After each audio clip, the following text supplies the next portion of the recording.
Donnie and Dolly. The team is supported by ableauctions.ca. Closing your business? We can help. It is Wednesday, and all of our guests today, including Josh Schaefer, standing by in Los Angeles, California. Brought to you by our title sponsor, Able Auctions, ableauctions.ca. Canucks in Los Angeles tonight, and here to talk about the Kings and tonight's game. LA Kings broadcaster from Bally Sports West. I think I've got that right. Born and raised in Los Angeles, Josh Schaefer. Josh, thanks for doing this, sir. How are you? I'm doing great, guys. Thanks for having me. What Kings era did you grow up with? So I grew up with kind of the prime Stanley Cup years. So growing up here in town, you know, we had Dodgers, Lakers, Kings. So I grew up with a lot of great broadcasters. But yeah, so we had I really got into the Kings. I was fortunate a couple of years before they started winning those cups. My dad became a fan in the Gretzky era. So we both kind of had some fun years, but he had to wait a little while until he saw him win anything. We're a little bit older than you, Josh, just so you know. I remember the purple and gold era and Marcel Dion way back when. And I'm telling you, those matchups when the Canucks had the flying Vs, the yellow with the purple and gold, it was something else. You had to put your sunglasses on. Hey, 5-0-1 in their last six, the Kings are a fairly comfortable third place in the Pacific Division. And you look at the standings, nipping at the heels of the Knights and the Oilers. What's the reason for the success, Josh?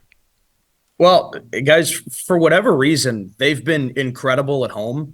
By points percentage, best home team in the NHL this year. I know some other teams have more points or they've played some more games, have more wins.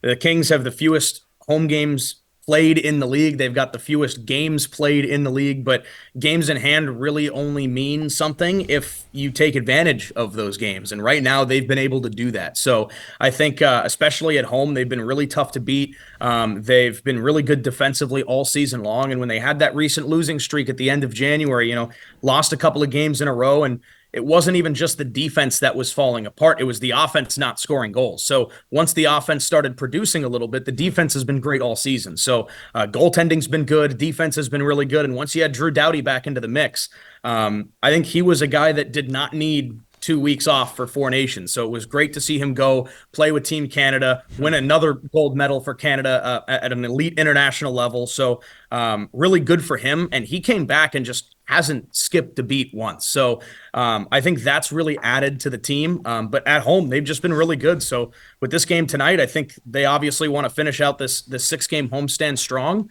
And then they got to go on the road for a few more games. So I think it's just a really big, important 2 points tonight against Vancouver. Josh, their goals against is really good. Why are they so tough to score on? I think, in the offseason, some of the offseason moves they made, they weren't necessarily the sexiest pickups or anything like that. Joel Edmondson, veteran, defensive defenseman who's scored, 5 goals already this season and in some big moments. So I think they're getting even more out of Joel Edmondson than they wanted. But Tanner Jeannot had a big offensive season, but really wasn't being picked up for that reason. Warren Fogel's been really good with Edmonton the last couple of years. But I think for the most part, they weren't the flashiest pickups, but I think that was all built into how they wanted to, find the identity in this team going forward. They wanted to be tougher to play against. They wanted to be more structured. They moved away from the 1-3-1, but know that they can go back to the 1-3-1 with so many returners if they have to. But not only did they want to be more creative, but they wanted to be more structured. They wanted to be more physical. They wanted to be more difficult to play against. And I think that those have all kind of built into this team's identity where, we've actually talked to players like Drew Doughty's been sitting in the press box all season, right? Mikey Anderson just came back from a very brief stint on the IR. Trevor Moore, Trevor Lewis, these guys were out for a while. And we've talked to them and said, when you watch the game from upstairs and have a different perspective, what do you notice? And they all say the same thing. Like, we notice how difficult and we notice how difficult we are to play against. We notice how quickly we can frustrate teams with our physicality, with our defensive structure. And for whatever reason, that has really worked out well for this group. And watching it from a different perspective has kind of woken a lot of the guys up to what this team's identity really is that maybe they don't notice on the ice being a part of the group. But, if you ever have that unfortunate short stint on the IR, or for Drew Doughty, a longer stint on the IR, you really notice it. And I think for Drew, for example, he saw what this team was trying to do from that alternative perspective before he even got back out on the ice. So I think that's really just all built into the fact that they've been hard to play against. They've been hard to find opportunities to create chances against, and they just don't make a lot of mistakes. And when you do make mistakes, and when they do make mistakes, sometimes it can come back to bite them. But that's kind of part of this identity of being a little bit more creative while also staying structured in the way that they want to play the game defensively. You know, Quentin Byfield, 22 years old, 55 points last year. Everybody's waiting for that breakout year, 80, 90, 100 points, Josh. Is it coming? Where is he right now in your eyes in development? Well, it's interesting because it was not a great first half for Quentin Byfield, and he would tell you the same thing.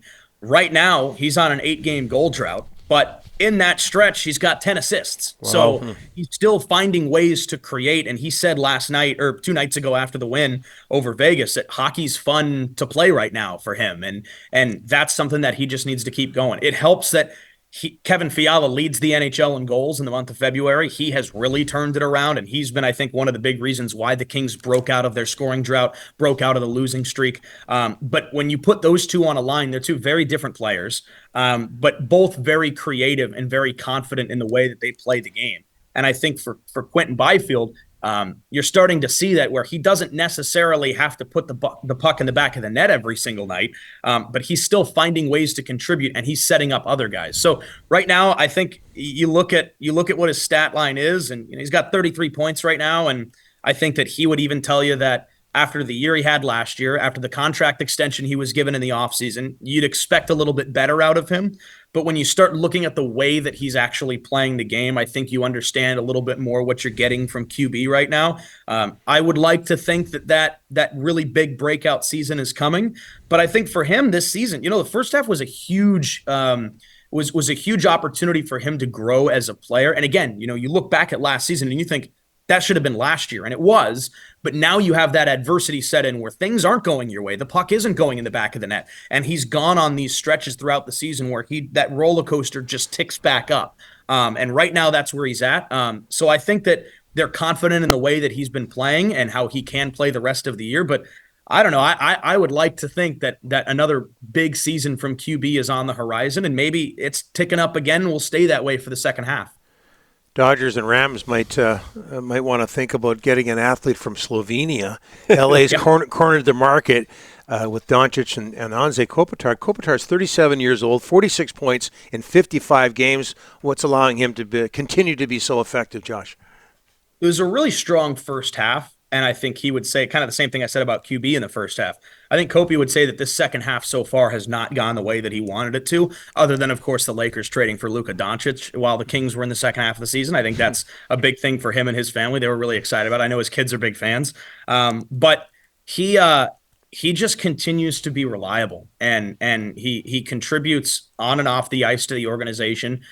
He's such a great leader. When we talk to some of the younger guys, and I came from the Ontario Reign, so a lot of the guys that have now, the younger players on the Kings are guys that I've seen the last few years and talked to quite a bit, and they've all said, like, Anze Kopitar, man, is just the epitome of an elite NHL captain. He's a future Hall of Famer, and even when Kopitar is struggling to put the puck in the net, and I think right now maybe he's gone in a little bit of a goal-scoring drought, the top line kind of has at the moment, which has been great to see. Fiala, Byfield, Laferriere, Fogle, those guys have really picked it up. But even when he's not scoring goals, he is elite defensively. I mean, he's a Selke winner. He's one of the best two-way forwards in the game, even at his age. But he's just got an impeccable work ethic. He continues to help the younger guys on the team, which is great too. And we've seen, they talked about this the last game. I don't know if I would say that the left wing position on the top line is a hole in the lineup right now, but it's kind of been a rotating cast of characters where you've had a lot of the younger guys try to fill that role. Right now, it's been Alex Turcotte and has been for the last month or so. Earlier this season, Alex Laferriere was in that spot, which is kind of cool because you get to see this young forward in the NHL, trying to get going in their career. And they get to play with not just Adrian Kempe, but maybe the most influential player in Kings history behind maybe Wayne Gretzky or Luc Robitaille. So it's been really cool to see those guys get the opportunity to play with Kopitar, learn from him, and kind of watch them maybe have that little tandem along with Adrian Kempe as well. Josh, we could go on and on about the Kings. It's a real interesting franchise, but we're out of time. This has been great. Yeah, we got to get you back on. And man, I'm telling you, I just look at that LA market with Ohtani and Doncic and the Kings playing well, and the Rams. It must be so much fun covering sports down there. Yeah, it's a blast seeing everything these last couple of years. Finally, the Dodgers obviously got it done in a full season this past year. We were playing a game that night, so that was fun to see the building react to that too. But yeah, it's a fun time for LA sports, and hopefully the Kings can keep it going because they're fun to watch and call games for right now. I'll say it again. This has been great. Josh, thank you so much. Thanks, guys. Talk to you soon.